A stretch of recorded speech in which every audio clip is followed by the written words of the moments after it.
eu venho de uma família que um pouco me incentivou a estudar também, né? Eu é que olhava toda aquela situação de pobreza que eu vivia e sabia que através da educação eu ia conseguir conquistar uma vida um pouco melhor, né?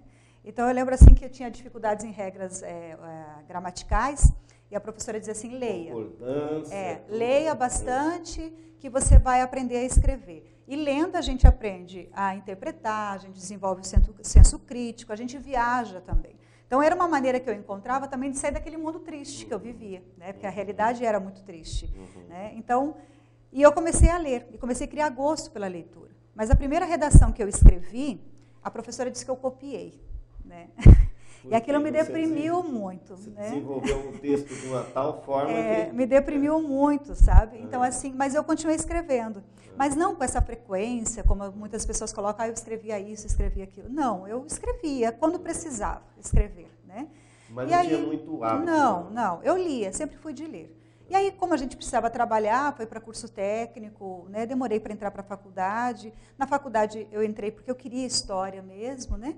E eu fui desenvolvendo. Os professores sempre diziam que eu tinha bastante capacidade e tal, né? E lá na faculdade, como conta na introdução, eu já desenvolvi um trabalho sobre a questão árabe e me saí muito bem. Aí, quando eu vim para o Mato Grosso, eu vim formada somente em História. Aqui eu fiz Pedagogia no Instituto Cuiabano de Educação e depois voltei a fazer mestrado também. Eu sempre quis fazer o mestrado, agora esse ano eu inicio o doutorado, e aí eu falei assim, eu preciso estudar, né? Eu preciso concluir, porque a gente que está na área da educação não pode parar nunca. Um profissional, um professor sem leitura, sem estudo, sem pesquisa, ele não se mantém na sala de aula. Ainda mais nesse mundo digital, né? Você não consegue acompanhar o aluno. Porque dizem que os alunos não leem. Hoje é a geração que mais lê. Eles podem não saber interpretar, eles podem não, né? Mas eles leem muito. É uma geração que você olha para eles estão no tablet, eles estão no Twitter, eles estão no WhatsApp. Eu ia perguntar exatamente isso, se não tem também, por outro lado, um certo prejuízo, porque às vezes não tem uma seleção da qualidade. Mas eles te dão respostas. Eles dão respostas. Então, nós, professores, temos que nos preparar também para saber lidar com essa nova geração. Né? Eles não são uma geração do silêncio. Uma geração que gosta do texto mais curto, né? Aqui tem uma pesquisa aqui de 2016, eu quero que a gente tentar interpretar isso, né? Eles gostam do texto mais curto, as palavras todas abreviadas, né? Todas, né? Sim, mas aí cabe a nós, professores, cabe a nós, a escola. Isso que eu ia falar. Para falar correto, para escrever, desenvolver um texto, isso não prejudica, de certa forma? Prejudica. Mas aí cabe à escola, desde pequeno, a gente incentivar a leitura. Incentivar o gosto pela leitura, mostrar o porquê da leitura, a cobrança das redações, porque eu não posso chegar numa sala de aula e cobrar uma redação sem dar o direito à pesquisa. Ninguém escreve sem antes pesquisar. Eu não consigo escrever sem saber o que eu vou escrever. Então, eu preciso de um tempo de pesquisa, seja do assunto que for e qualquer documento histórico que eu vá pesquisar. Mesmo que eu vá pesquisar na internet, eu preciso ter esse tempo de pesquisa. E muitos, às vezes, não sabem o significado da palavra. Ele coloca no texto, mas porque todas as palavras têm uma origem, né? Exato. Mas aí é o momento do professor saber usar o celular, que é proibido na escola, mas eles infringem as regras, né? Saber usar o celular a seu favor, né?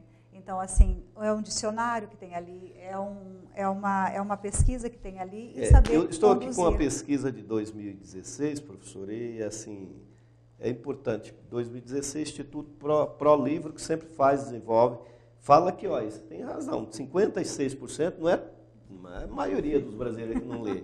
Fala que lê, né? Leem, né? Para ser considerado um leitor, então, o estudo aqui, a metodologia, é necessário ter lido pelo menos um livro nos últimos 3 meses, né? Então, foi uma pesquisa com 5.000 pessoas em todo o Brasil, em todas as regiões, e então deu esse percentual. E coloca que está evoluindo. Na pesquisa de 2007, por exemplo, 55%. Quer dizer, um ponto a mais, né, em todo o Brasil. Então, 2007, 50% e 2011, 55%. Então, estamos evoluindo um pouquinho, né? Sim. Deveria ser 99,9%. Né, mas a gente chega lá, né? Então, olha assim. A esperança tem que ter. Em média, os entrevistados, 2,54%, diz que leram principalmente a Bíblia. Né? Então, aí, já um destaque aí, né, para ler o livro religioso. Então, e outra parte aqui que eu achei interessante, né, as preferências, 42% falaram que leram a Bíblia, ler livro, ler com frequência. E 22% da preferência do público voltada a livro didático, né, os habituais, e também contos, né, contos e livros realmente da literatura brasileira. A gente vê até com um certo otimismo, né, que parece que está evoluindo o hábito para a leitura. Né? O que nós na escola, na educação, não podemos fazer é desanimarmos. Né? A gente sempre olha com bons olhos toda a leitura que eles fazem e incentivamos. E a gente tem o nosso planejamento de ação sempre, né? Todo ano. E esse planejamento ele é anual, mas ele sofre mudanças ao longo do ano, né, dentro dessas estratégias para a gente conseguir atingir os objetivos finais, que é o quê? A leitura dos alunos, né, a melhora da leitura. Me lembro muito bem, a professora Isaura era uma professora, e a turma não gostava de fazer redação. O aluno não gosta muito de redação, né? Vamos falar a verdade, né?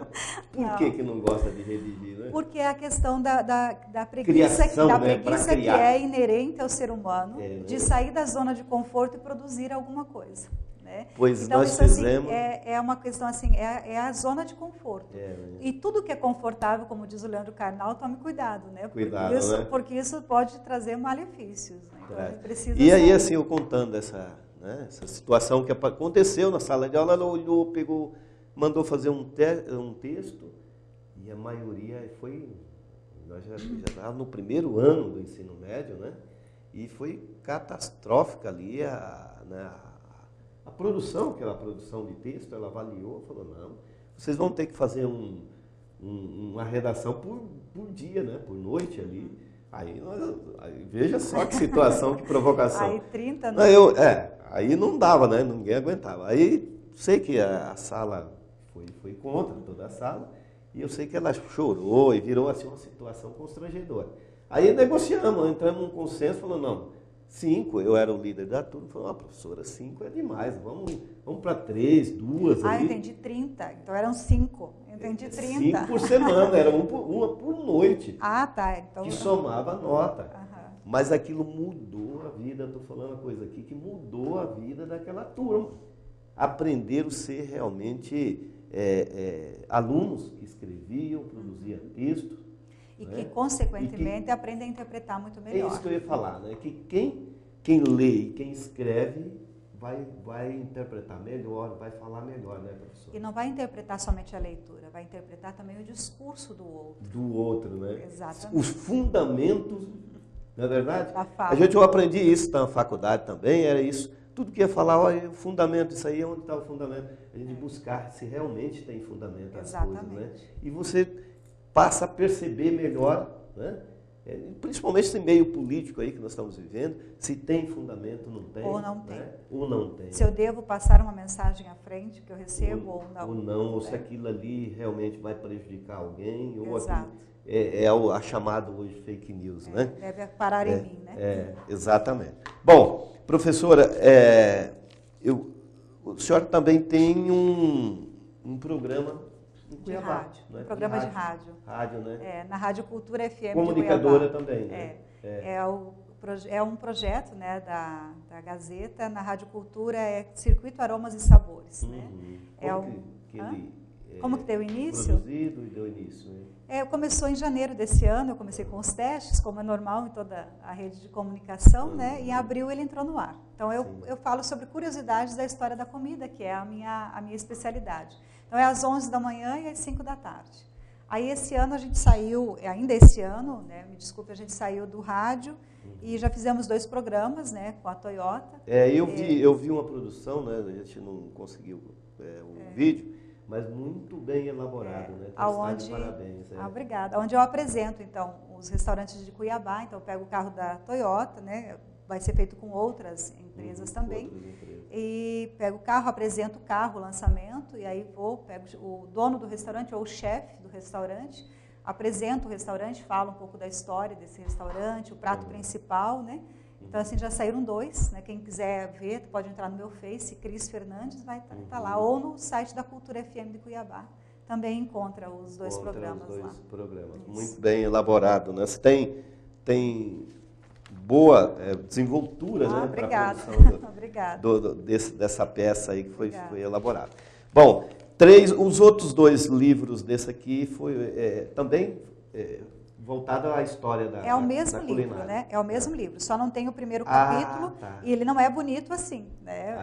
Não, ele não é bonito assim. Então, a capa é outra capa também, né? Bem, né? É outra capa, eram livros menores assim também, né? O tamanho deles. Tá certo. Bom, você também recente participou, né, lá na Câmara de Vereadores.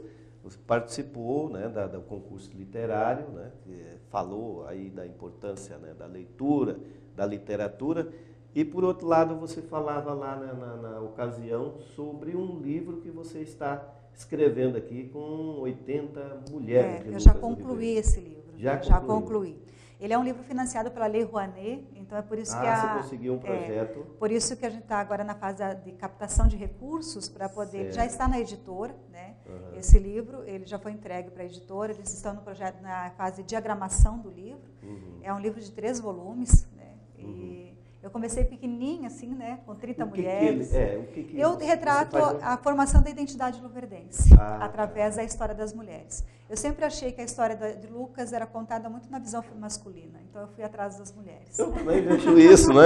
As mulheres, sempre fico falando que os homens são os bravios, então, assim, os corajosos, né? Quem educa, quem alimenta, quem faz, quem constrói, são as mulheres, tá? Não que os homens não façam parte disso, eles fazem e são pessoas importantes nesse processo, mas as mulheres estão mais à frente disso. Então, Lucas é uma cidade inventada, né, nessa questão das tradições inventadas. Então, como que se constituiu a identidade luverdense? Nós não temos uma cultura própria, nós somos uma miscigenação de culturas. Mas, assim, foram essas mulheres, claro que não são só essas 80, mas que as outras se sintam representadas através destas, né, que educaram a primeira geração de luverdenses. Então, através da história delas, eu conto. São como se fossem contos, né? Porque cada uma tem a sua história. É um grande... Dá para escrever um livro, eu estava pensando isso, cada mulher dessa, cada família, sim. Com certeza dá para escrever um livro. Né? É um mosaico, esse livro é um mosaico. Em cada uma das histórias dessas mulheres, você encontra um pouquinho da história de Lucas e encontra várias pessoas de Lucas nesse processo, né? Então, assim... você entende como que se deu a formação da identidade luverdense, você entende a formação da cidade, né, dessa identidade de Lucas. E como que ela foi formada? Porque essas mulheres saíram, a sua grande maioria, de um local no sul do país, onde elas viviam, assim, na sua grande maioria, né, não todas, em unidades de subsistência onde elas se bastavam. Né? Então, tinha a vaca de leite, tinha o queijo, tinha o salame, tinha a galinha, tinha a roça, né? E foram arremessadas para um local onde não tinha nada, com o sonho da terra própria, com o sonho daquela questão de ganhar dinheiro e etc. E chegaram aqui no Cerrado, onde tinha que derrubar o cerrado, onde tinha que cuidar do solo, onde tinha que plantar o arroz primeiro, para depois começar a tão sonhada soja, que ainda era tímida no sul também, essa cultura. Então, essas mulheres, elas têm histórias brilhantes no livro. O livro é muito bonito. Elas são mais sensíveis, as mulheres se abrem mais, elas contam. Assim, as gravações são cheias de muitos risos, muito choro, muita dor, né? Mas muita assim, perseverança e muito agradecimento por tudo que conquistaram. Certo. E nesses livros serão ilustrados também, sim, com fotos? Sim. Então, como eu trabalho com história da comida, e Lucas tem toda uma história da comida envolvida, se você parar para analisar, porque houve muita fome aqui, houve muita miséria. O Nelson ali, o Bassan, um grande abraço, ele falou que ele conta a história, né, que matou uma ema dessa ema, e foi para, né, que não tinha... eles tiveram hábitos indígenas, né, de caça e de pesca. Aí ele falou assim que na hora lá, diz que é amarga a carne do animal, acho que ele come muita... sei lá, acho que fruta, né, amarga aí do mato, né? Sim. E disse que não prestou, ele contando que as dificuldades dele. E são histórias ricas, assim, são riquezas, né? Então, eu trabalho com as histórias, como eu fiz o Salá ali, da comida de família, né? A comida de memória delas. E não é nada sofisticado, porque eu não fui atrás disso. Né? Então, outros não tinha dificuldade aqui quando chegou, porque para desenvolver a tecnologia, então foi uma fase muito difícil, sim, né? Foi. Tem uns que não tinham dinheiro nem para voltar, não foi embora porque não tinham dinheiro para voltar. Né? Tem histórias muito tristes, mas o que se torna interessante é a superação. A superação, que foi isso que o Dr. Augusto Cury, quando eu fui no congresso e levei este livro para ele, e ele soube dessa história que eu estou escrevendo aqui, se interessou muito pelo livro, justamente porque ele trabalha com essa questão dos valores do ser humano, da questão das emoções, de você superar as suas frustrações. Ele se interessou muito por essa questão da superação do ser humano. Né? Então, e aqui existe muito isso, essa superação. Por isso essa riqueza desse livro.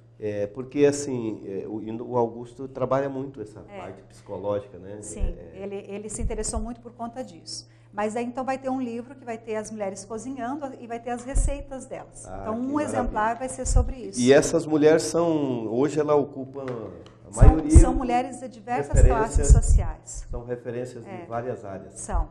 Nós temos desde professoras, cabeleireiras, costureiras, donas de casa. Né? Nós temos, são 80, eu não lembro de todas, né? Então eu sempre cometo, às vezes algumas ficam bravas comigo porque eu cometo gafe, né? Falo o nome de uma, não falo o nome de outra, né? Mas assim, nós temos desde a nossa primeira dama, a dona Ana Cotrade, que não podia faltar, é claro, mas como a primeira enfermeira, a Rosane Vani, né? Que estava aqui. Nós temos a dona Anita Pelissari, né? Que é uma mulher antiga aqui. Nós temos a dona Niceia, que é uma mulher que ficou muito feliz quando foi lembrada, né, uma empregada doméstica. Ela falou assim, eu estou aqui há 32 anos, nunca lembraram de mim como pioneira, né, ficou muito feliz. Nós temos a dona Dila Pivetta, né, com a filha, que é a memória de mãe e filha, com a dona Marlene Ferrarim. Nós temos a Leda Lorenzi, que tem uma história muito bonita, que ela conta assim que água gelada é impossível aqui. Né? Nós temos a dona... a Isolete Tessaro, nós temos a doutora Adriana Machado, a doutora Elisa, que foi a primeira médica. Então, toda essa questão de vir, a doutora Elisa vem de uma família já abastada, chegou aqui, né, não tinha nada. Então, assim, a coragem de vir enfrentar, né, de ter um ideal como profissão, né, como profissional, de querer enfrentar tudo isso. É verdade, Então, é rica. Quando que vai ser lançado esse essa história? Agora que a gente conseguiu a captação pela Lei Rouanet, né, nós estamos nessa fase. É um incentivo fiscal, que é pelo Ministério da Cultura. Então, a gente buscou apoio nas empresas de Lucas, né, porque o livro é daqui, né, então a gente buscou apoio aqui. Espero que a gente consiga arrecadar o valor. E aí ele vai ter, nós pensamos em lançar no final de 2019. E ele vai ser um lançamento assim, ele vai ter toda uma exposição de quadros, né, porque vai ficar exposto em todo o Mato Grosso, com as comidas dessas mulheres, elas cozinhando, porque vai ter esse livro. Então ele vai ser itinerante, ele vai viajar o estado. Como que vai ser o título dele, o nome? História e Memória de Mulheres Migrantes. Eu pensei que ia ser bem impactante, assim, as 80 mulheres de Lucas. Que bom, viu? Mas maravilha, nós temos que encerrar aqui o nosso bate-papo já. Que bom, né? Passa rápido o tempo, a gente já contando história. Passa muito rápido. Então vem aí o programa eleitoral. Eu quero agradecer a sua presença aqui no nosso programa. Eu que agradeço. Assim que for lançar e ter previsão aí do livro, a gente vai voltar a falar aqui, né? Sim. E vamos divulgar aí seu trabalho, parabenizar aí por esta obra, né? Falando aí da culinária árabe, né? No estado de Mato Grosso. E também pelo seu trabalho, eu vi lá o trabalho que você fez lá, peça publicitária, né, muito bem produzida. Obrigada, muito obrigada. Aí falamos com a professora Maria Cristina, escritora, né, professora, escritora, e que tem aí esta bonita obra aqui, né, publicada, e também vai publicar aí no ano que vem, né? Ano que vem.